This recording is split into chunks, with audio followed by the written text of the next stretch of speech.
Și astăzi jidovii care încearcă să domineze lumea pot să se împiedice de Moldova.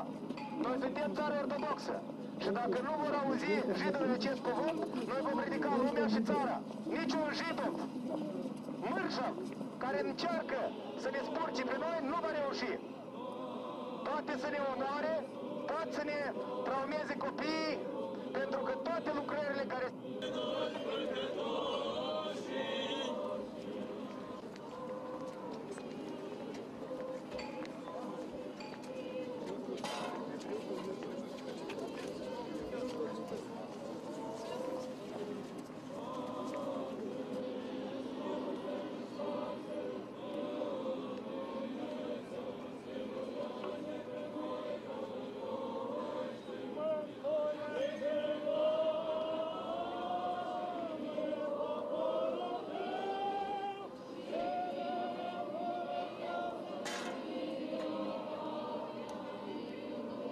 Hello everyone, welcome to GGN. This is part 1 for this news bulletin today.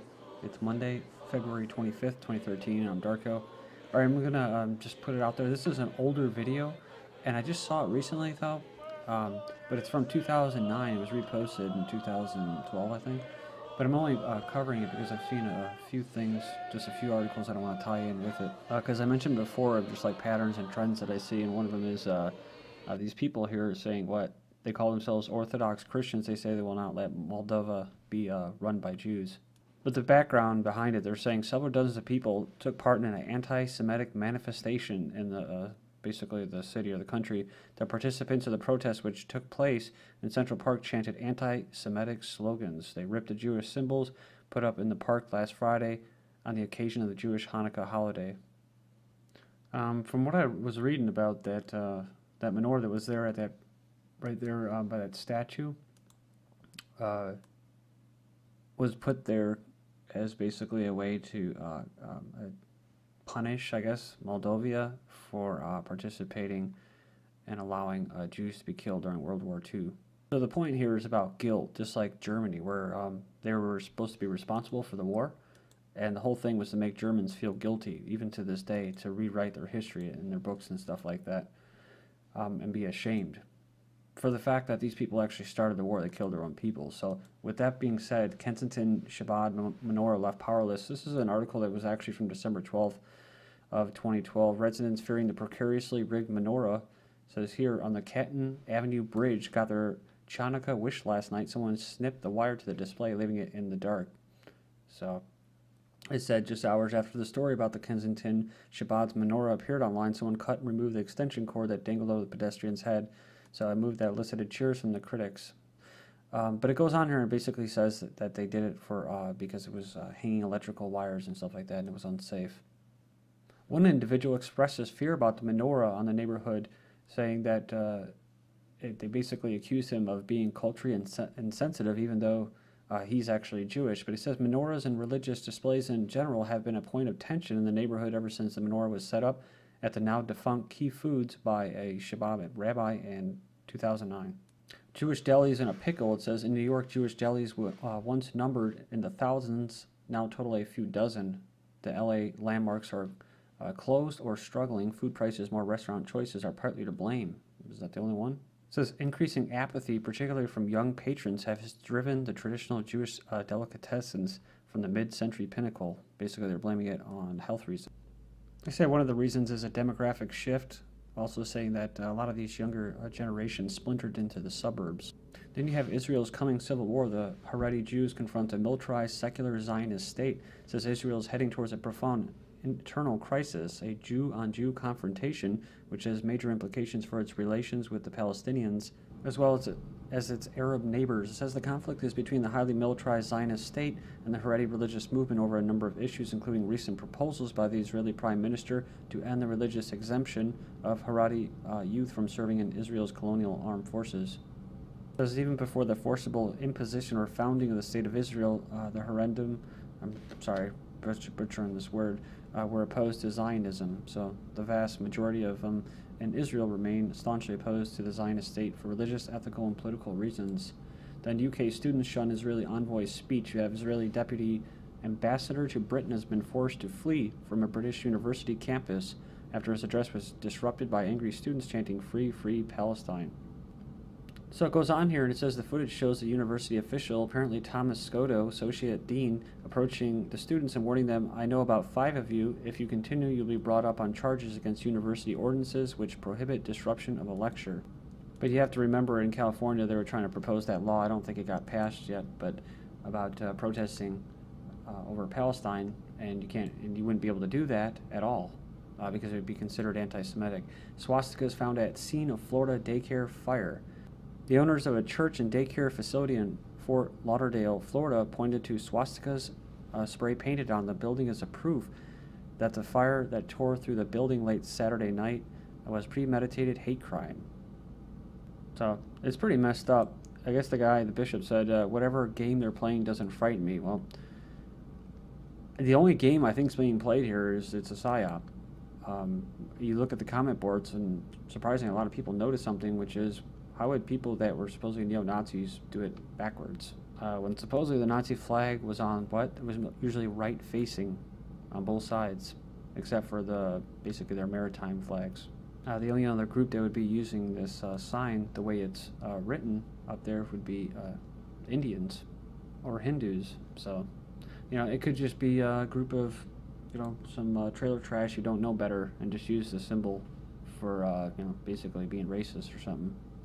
Street cleaner attack. But you know what? That's the thing. It's just like on other stories I've heard where they actually come down to it, and when you get these call-ins about threats and stuff like that, about racist or even bullying, or you're not for the LGBT agenda, people actually make the whole thing up themselves. Street cleaner attacked in Tel Aviv. It says, they called me stinking Arab. Israeli Arab admitted to hospital with head wounds, says group of drunken Jews assaulted him on the seaside. The Jews are like brothers to me, he said. He suffered injuries to his head, eye socket, and jaw. Pretty crazy. He was attacked by 20 of them. Investigators are looking into the possibility that the assault was nationalistically motivated. Remember I was telling you about that from that Time magazine article. Then you have this: Israeli settlers attack Catholic monastery and price tag strike. So church urges Israel to change culture of contempt. Israeli settlers, this is from September, I'm just building this all together. Israeli settlers launched an arson attack against Catholic monastery outside Jerusalem today, burning the door and spray painting anti-Christian graffiti on the walls, latest in a growing number of price tag attacks by the settler movement. So you don't see any stories or articles wrapped in with that one earlier. Then you have Israel demands Palestinian Authority stop public protests from the 24th of February of this year, implies facing massive unrest linked to the torture death of a Palestinian detainee. Israel's responded by issuing a public demand for the Palestinian Authority to do whatever is necessary to stop all protests against Israel in the West Bank, implying that the resumption of the tax transfers was conditional on ending the dissent. So what the youth in that Time magazine article I was talking about was that they were definitely not for any kind of two-state solution or peace, and basically they want a hard-line dictator. So they have like a right group, and then they have a far right group. Palestinians sneak sperm out of Israeli prisons. This actually, I think, was through the news cycle a little while ago, maybe a month ago.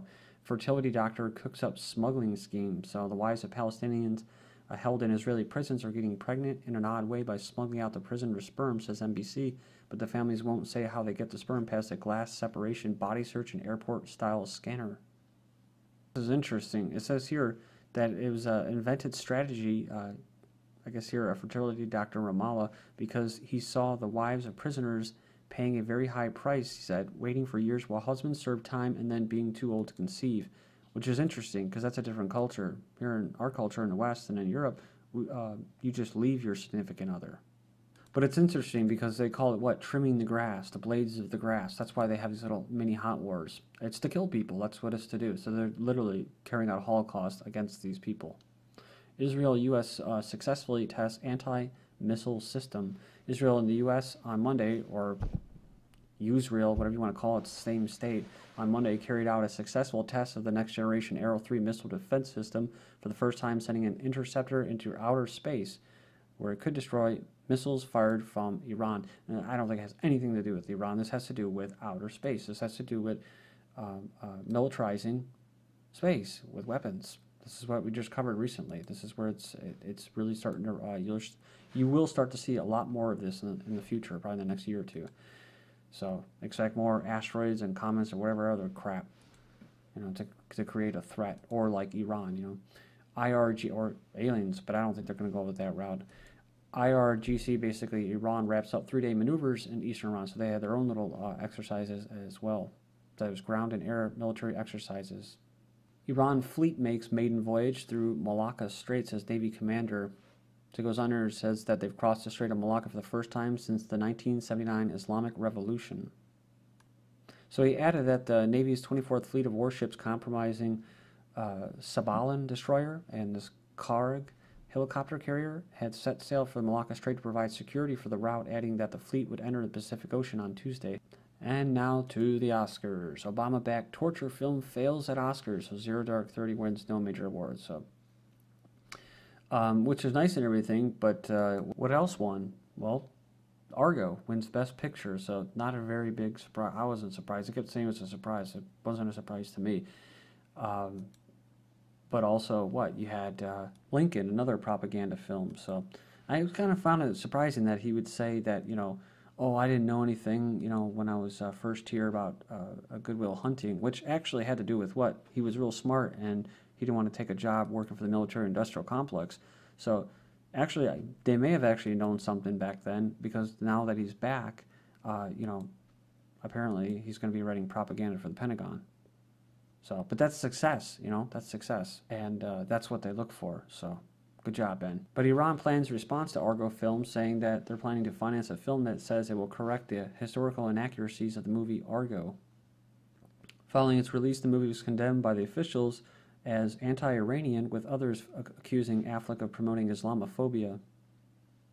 According to Fox, Iran's version is going to portray cowardly U.S. diplomats who are treated well by their captors and eventually safely return by their Iranian hosts. It centers around, most of you already know, the 79 hostage crisis, during which Iran's revolutionary students sparked a political crisis in the United States when they took 52 American diplomats hostage for 400 days. From the History Channel's website, CIA-assisted coup overthrows the government of Iran. So the Iran military, with the support of financial assistance of the United States, government overthrows the government Premier Mohammad Mossadegh and reinstates the Shah of Iran. Iran remained a solid Cold War ally of the United States until a revolution that ended the Shah's rule in 1979. So the bad leader, this Mossadegh, immediately began attacks on British oil companies operating in his country. Iran's middle class feels squeeze of sanctions, Western sanctions. It says as inflation tied to sanctions drives down the value of the Iranian currency. So the biggest complaints are coming from the middle class, who, of course, don't have any choice about nuclear development or anything, so they're going to take it out on them. Instead of the government officials, it says, who can no longer afford the imported goods and foreign travel that they grew used to when the petrodollars streamed into Iran. And I actually watched the end of the Oscars. I don't normally, but since I'm living somewhere else, there's actually a TV in the house, so I watched the end of it just to see.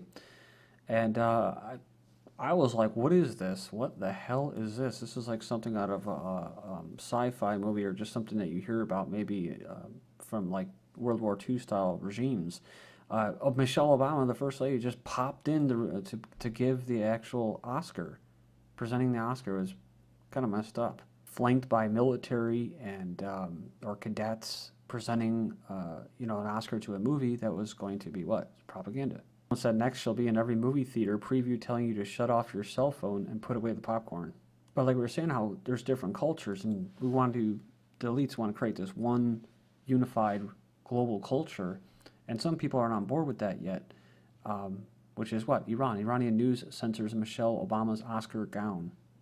I guess it was over her showing some skin, saying that the gown exposed her shoulders in a way that would violate the codes of modesty enforced in many Muslim nations. Finishing up, toilets flood Oscars lobby. So a pipe burst just before the ceremony started. So it was an unglamorous beginning. About a half hour of the show, a pipe burst in the women's bathroom, and basically crap started flowing. So the poor woman came out looking like a scene from Carrie. She was drenched. Thank you.